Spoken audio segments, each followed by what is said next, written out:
10 মাস 10 দিন ধরে গর্ভে ধারণ,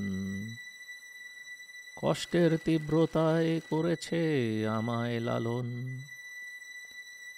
হঠাৎ বস্তায় ফেলে দিয়ে পালিয়ে গেলেও জন্মান্তরের বাঁধন কোথা হারালো। রাতের তারা আমায় কি তুই বলতে পারিস, কোথায় আছে কেমন আছে মা? ওরে তারা, রাতের তারা মাকে জানিয়ে দিস, বাজারের ব্যাগে তো আর থাকতে পারি না। বহু অপেক্ষার 1 বছর পরে আবারও ফিরে আসলো ভালোবাসা দিবস, ফেব্রুয়ারির 14 তারিখ। বিশ্বের অন্যান্য দেশের মতো যথাযথ ভাব গাম্ভীর্য এবং লজ্জাহীনতার মাধ্যমে আবারও সেলিব্রেশন হবে এই বিশেষ দিনের। সাবান শ্যাম্পু বিক্রি করা মাল্টিন্যাশনাল কোম্পানি, পাড়ার মোড়ের ফুলের দোকানদার আর বড় বড় যত হোটেল আর রেস্টুরেন্ট আছে সবাই আপনাকে শেখাবে কিভাবে ভালোবাসতে হয়। আপনার ভালোবাসার এবং কাছে আসার গল্প সবাই চাইবে, সেই গল্প দিয়ে হবে নাটক, আর সেই নাটক থেকে সামনের বছরের জন্য প্রস্তুতি হবে আরও আরও আরও ভালোবাসার। যান্ত্রিক আর একঘেয়ে এই জীবনের এই কয়েকটা মুহূর্তের আনন্দের বিনিময়ে টুথপেস্টের ব্যাপারই পাবে তার বোনাসের টাকা, ফুলের দোকানদার, হোটেল মালিক আর রেস্টুরেন্টের ব্যবসায়ী বুঝে নেবে তার মুনাফা।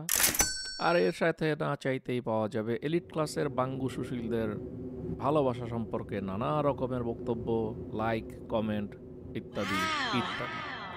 পরের বছরের ওয়ার্ল্ড হেলথ অর্গানাইজেশনের যে রিপোর্ট, সেখানে ছোট্ট করে আবার লেখা আসবে যে প্রতি 1000 জনে 59 জন বাংলাদেশি আসলে আনইনটেন্ডেড প্রেগন্যান্সিতে ভুগে। আর ফলাফল কি হবে? বাজারের ব্যাগে শিশু।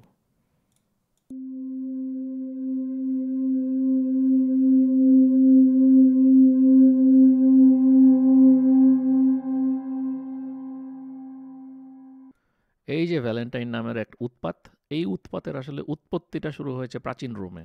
আমাদেরকে ঘড়ির কাঁটাটাকে ঘুরিয়ে অনেক অনেক আগে চলে যেতে হবে সেই প্রাচীন রোম সাম্রাজ্যে। আপনি আমাদের সমাজে এখন যেমন অনেক লিবারাল মুক্তমনা শাহবাগী এলিট পাবেন, তখনকার রোমান সমাজেও আসলে এরকম অনেক এলিট ছিল, এবং এই এলিটদের দ্বারা চালিত হতো অনেক ধরনের উৎসব, যার মধ্যে একটা উৎসব ছিল লুপারকেলিয়া। লুপারকেলিয়া ছিল একটা পৌত্তলিক উৎসব, যেটা রোমান কৃষির দেবতা ফাউনাসকে উৎসর্গ করা হয়েছে, এবং এটা মূলত রোমে উদযাপিত হতো অশুভ আত্মা থেকে শহরকে শুদ্ধ করার জন্য এবং স্বাস্থ্য এবং উর্বরতাকে, অর্থাৎ মেয়েদের প্রজনন ক্ষমতাকে আরও বেশি বৃদ্ধি করার জন্য। উৎসব চলার সময় রোমের যে সমস্ত পুরোহিত বা যাজক ছিলেন তাদেরকে বলা হতো লুপার্কি, এবং এই লুপার্কিরা ছাগল এবং কুকুরকে বলি দিতেন, এবং বলি দেওয়ার পরে সেই যে পশুর যে রক্ত, সেই রক্তে ছাগলের চামড়াগুলোকে স্ট্রিপ করে ছোট ছোট পিস করে সেটাকে কি করা হতো, সেই রক্তে ডুবানো হতো, এবং রক্তে ডুবানোর পরে সেটাকে দিয়ে ওই মহিলাদেরকে চাবুক মারা হতো, অর্থাৎ ওই স্ট্রিপ দিয়ে তাদেরকে বাড়ি মারা হতো, এই জন্য যে এতে করে তাদের উর্বরতা বা প্রজনন ক্ষমতা আরও বাড়বে। সত্যিকারের প্রেম বলতে মনে হয় এটাই বুঝায়, একদল অর্ধ উলঙ্গ পুরুষ চারপাশে দৌড়াচ্ছে, রক্তাক্ত পশুর চামড়া দিয়ে মহিলাদেরকে মারছে। হ্যাঁ, আপনি ঠিকই শুনেছেন। মহিলারা আসলে এই উদ্ভট উর্বরতার আশীর্বাদের জন্য সারিবদ্ধভাবে দাঁড়িয়ে নাকি অপেক্ষাও করত। আমার মনে হয় এতে অবশ্য অবাক হওয়ার খুব বেশি কিছু নাই, কারণ এখন যে ভ্যালেন্টাইন সেলিব্রেশন হয় সেখানে তো মেয়েরাও ছেলেদের সাথে যাচ্ছে, তাই না? একলা একলা ছেলেরা করছে, ব্যাপারটা তো আসলে এরকম না। তো তখনকার দিনেও নষ্টামিটা এরকমেরই ছিল আসলে। বিষয়টা এখানেই শেষ না, আরও অদ্ভুত অনেক কিছু হাবিজাবি ছিল। যেমন রোমান কিংবদন্তি থেকে পাওয়া যায় যে শহরের যত মেয়েরা আছে তাদের নাম একটা কলসের মধ্যে রাখা হবে, ব্যাচেলররা এসে এই দিনে সেই কলস থেকে তাদের নাম বাছাই করবে, তারপরে লটারি তোলার মতো আর কি বাছাই করা হবে, তারপরে সে সেই মহিলার সাথে জুটি বাঁধবে। তো সেটা 13 থেকে 15 ফেব্রুয়ারি পর্যন্ত হয় অনেক সময়, অথবা পরের বছরের লুপারকেলিয়া আসা পর্যন্ত আসলে হতে পারে, যদিও এর খুব ভালো ঐতিহাসিক প্রমাণ আসলে পাওয়া যায় না। আজকাল ওই যে বলে না যে ভালোবাসার টানে কাছে আনে, জেনজির ভাইয়েরা মনে হয় এটাকে আবার সিচুয়েশনশিপ বলে। এখন এই ফাউনাস নামের যে দেবতা এবং তার জন্য যে এই কুকুর এবং ছাগলের বলি দেওয়া এবং এই রক্তে চুবানো চামড়া দিয়ে মেয়েদেরকে মারা, এগুলা তো আসলে পৌত্তলিক উৎসব। এখান থেকে ভালোবাসা দিবস কিভাবে আসলো? এইটা আমাদেরকে নিয়ে আসবে পরের গল্পে, যেটা হচ্ছে সেন্ট ভ্যালেন্টাইনের গল্প। প্রেম, অবজ্ঞা এবং মৃত্যুদণ্ডের গল্প। খ্রিস্টাব্দ ৩য় শতাব্দীতে সম্রাট ছিলেন ক্লডিয়াস দ্য সেকেন্ড এবং ওনার সময়ে রোমের আশেপাশে বিভিন্ন রকমের যুদ্ধ বিগ্রহ ছিল। তো উনি কি করলেন, উনি ভাবলেন যে অবিবাহিত সৈন্য যারা তারা ভালো লড়াই করে, তাদের বাসায় বউ বাচ্চা কাচ্চা নাই এবং তাদের তাহলে কি হবে, তাদের যুদ্ধ করার জন্য এক ধরনের স্পৃহা কাজ করবে, যেটা আসলে বউ থাকলে আপনার মায়া থাকবে বা বাচ্চা থাকলে আপনার মায়া থাকবে। তো সেই জন্য ক্লডিয়াস কি করলো, ক্লডিয়াস একটা আইন করে সমস্ত যুবকদের জন্য বিয়ে সম্পূর্ণভাবে নিষিদ্ধ করে দিল। তো একজন লোক ভাবলো যে আসলে তো ক্লডিয়াস লোকটা একটু গাধা টাইপের, সে এই ধরনের একটা ডিসিশন কেন নিল, এবং এই লোকের নাম হচ্ছে ভ্যালেন্টাইন। উনি ছিলেন একজন খ্রিস্টান যাজক।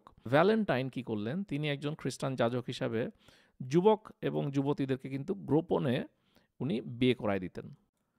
একটা সময়ে এই সম্রাট ক্লডিয়াস দ্য সেকেন্ড ভ্যালেন্টাইনের অবাধ্যতা আবিষ্কার করে ফেললেন। তখন ভ্যালেন্টাইনকে গ্রেপ্তার করা হয় এবং তাকে মৃত্যুদণ্ড দেওয়া হয়। এবং ওই কিংবদন্তি অনুসারে বলা হয় যে বন্দি থাকাকালীন উনি ওনার যে জেলার, সেই জেলারের মেয়ের নাকি প্রেমে পড়েন এবং ওনার মৃত্যুর সময় উনি একটা নোট লিখে যান, যেই নোটে বলা ছিল যে ফ্রম ইয়োর ভ্যালেন্টাইন, বা আপনার ভ্যালেন্টাইনের কাছ থেকে। এবং ভ্যালেন্টাইনকে কবে মৃত্যু দেওয়া হয়?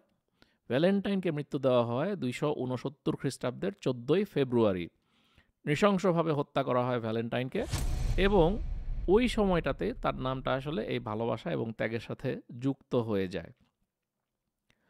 পরবর্তীতে 496 খ্রিস্টাব্দে পোপ গেলাসিয়াস লুপারকেলিয়ার এই উৎসব বন্ধ করার সিদ্ধান্ত নেন। তো লুপারকেলিয়া হতো 13 থেকে 15ই ফেব্রুয়ারি, ভ্যালেন্টাইন মারা গিয়েছিল 14ই ফেব্রুয়ারি। তো এই সুযোগে পোপ গেলাসিয়াস কি করলেন, পোপ গেলাসিয়াস বললেন যে লুপারকেলিয়া করার দরকার নাই, 14ই ফেব্রুয়ারি হয়ে যাবে ভ্যালেন্টাইন্স ডে, ভালোবাসার জন্য এই দিবসটাকে এভাবে আমরা ব্যবহার করব।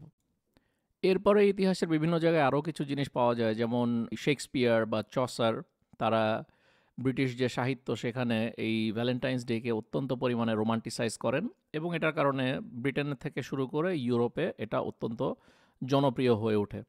তারপরে বলা হতো যে বাসায় বানানো কার্ড, মানে আপনারা যেরকম ভ্যালেন্টাইনের গিফট কার্ড দেন সেরকম কার্ড, বাসায় বানানো কার্ডগুলা তখন একটা গিফট হিসাবে প্রচলিত হতো। আর সর্বশেষ আমরা বলতে পারি যে ইন্ডাস্ট্রিয়াল রেভলিউশন যখন শুরু হলো, তখন থেকে গণহারে ফ্যাক্টরিতে তৈরি করা শুরু হলো এই বিভিন্ন রকমের কার্ড, এবং তারপর থেকে এই ভ্যালেন্টাইনের যে কার্ড সেটা ম্যাস প্রোডাকশন আসলে ওই সময় থেকেই শুরু হয়। এরপর থেকে আসলে ফেব্রুয়ারি মাসের এই যে সেলিব্রেশন, এটা একটা মহা আকার ধারণ করে, নাকি বলবো যে মহামারী ধারণ করে, আপনারাই বলেন। অপ্রিয় সত্য কথাটা এই যে ছুটির এই উৎসব কিন্তু লাল গোলাপ আর রোমান্টিক কথাবার্তাকে মোটেই রিপ্রেজেন্ট করে না।